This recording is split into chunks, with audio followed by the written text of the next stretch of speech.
네, 어제부터 이어지는 유다왕 아마샤에 대한 내용입니다. 유다왕 아마샤의 특징은 겉으로는 하나님을 섬기는 것 같지만 속으로는 딴 마음을 품고 계산적으로 세상적으로 임하였던 데 있었습니다. 그는 하나님의 도우심으로 에돔과의 전쟁에서 큰 승리를 얻었습니다만 이어지는 오늘 본문 처음의 내용에서 충격적인 장면이 연출되고 있습니다.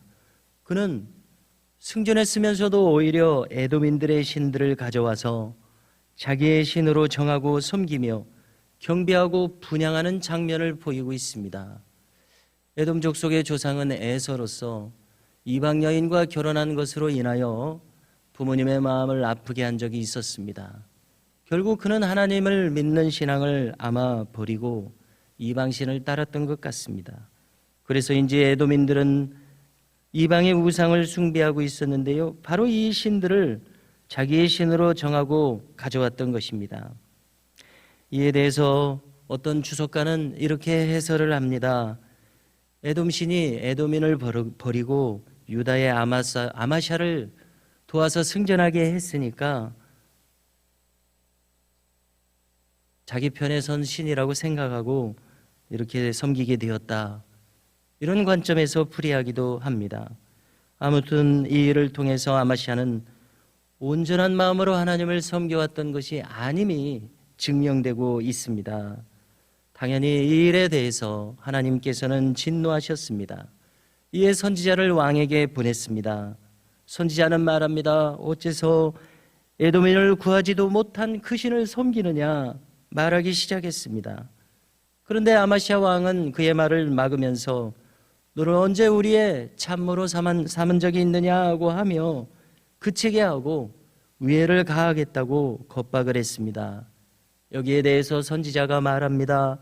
왕이 나의 경고를 듣지 아니하니 하나님이 왕을 멸하시기로 작정하신 줄 아노라, 이렇게 말을 남겼습니다. 참으로 경악스럽고 놀라운 장면이 아닐 수 없습니다. 그는 부친 요아스의 경우에도 그가 신앙이 변질됨으로 말미암아 결국 비참한 최후를 맞았던 것에서 아들로서 교훈을 얻지 못했던 것 같습니다. 하나님의 도우심으로 왕위를 감당해 왔고 에돔전에서 승리케 하신 것을 아마샤는 진정 가벼이 여겼습니다. 결국 그는 하나님을 가벼이 여기는 인물이었습니다. 그리고 이것은 다음 장면에서도 확연하게 나타납니다. 그는 이어지는 장면에서 북왕국 이스라엘의 왕 요아스에게 사신을 보냅니다. 이 요아스 왕은 아합의 족보는 아니고 아합의 가문에 대해서 반역했던 예후의 후손입니다.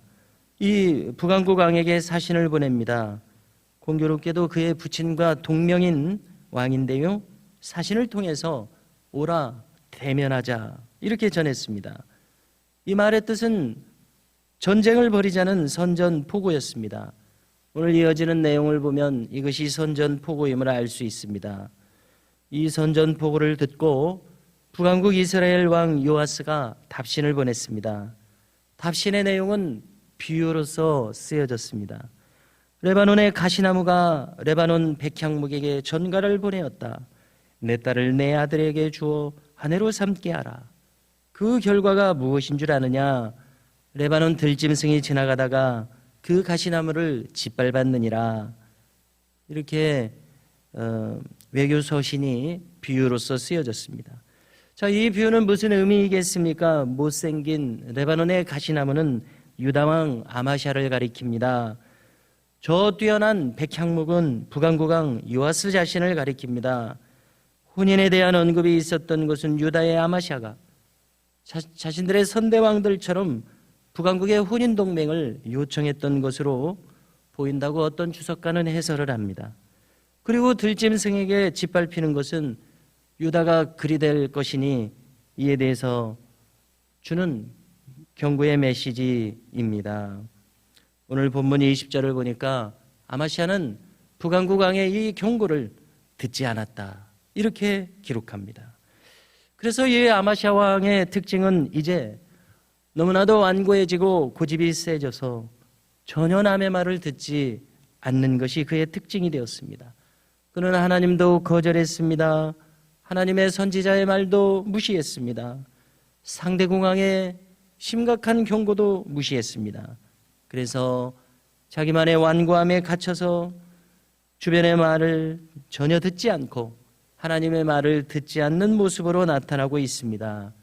한마디로 말해서 그야말로 교만의 극치를 보이는 인물이었습니다. 20절은 이 대목에 대해서 해설하기를 이는 하나님으로 말미암은 것이라고 합니다. 그가 에돔 신들에게 구하였으므로 이제 대적의 손에 넘기려 하심이라고 풀이하고 있습니다. 결국 이 양국은 유다의 지경인 베세메스에서 전쟁을 벌이게 됩니다. 그리고 이 전쟁의 승자는 북왕국의 요아스였습니다. 여기서 아마시아는 처참하게 패전을 하고 포로가 됩니다. 예루살렘까지 함락되었습니다. 그리고 예루살렘 성벽이 무려 400규빗이니까 환산하면 약 200m나 헐리게 됩니다. 또 성전의 모든 은금 기명들을 빼앗깁니다. 왕궁에 있는 보물들도 빼앗깁니다. 사람들도 북왕국으로 볼모로 사로잡혀갑니다. 이어지는 내용을 보면 어느 만큼 포로 기간을 거친 후에 아마시아 왕은 풀려난 것 같습니다. 그리고 북왕국 요아스가 죽은 이후에도 아마시아는 15년을 더 생존했다고 기록하고 있습니다.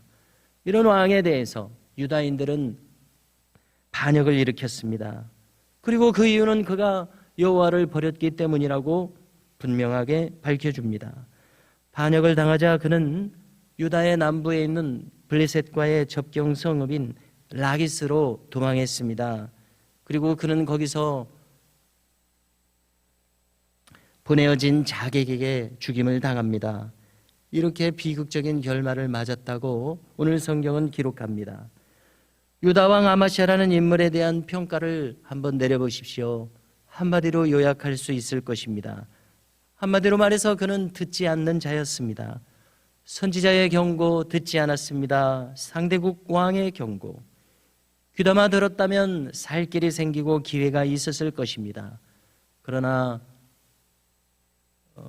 참으로 교만해졌던 그였기에 전혀 이런 말들을 듣지 않았습니다.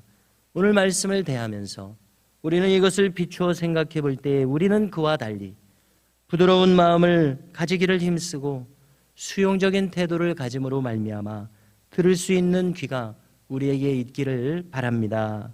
이렇게 우리 자신을 성찰할 수 있는 귀, 그래서 우리를 고쳐나갈 수 있는 귀가 있다면은, 이렇게 겸손한 마음을 우리가 가질 수 있다면은 우리에게 이제 다시 한번 살 길과 기회가 주어질 것이라고 믿습니다.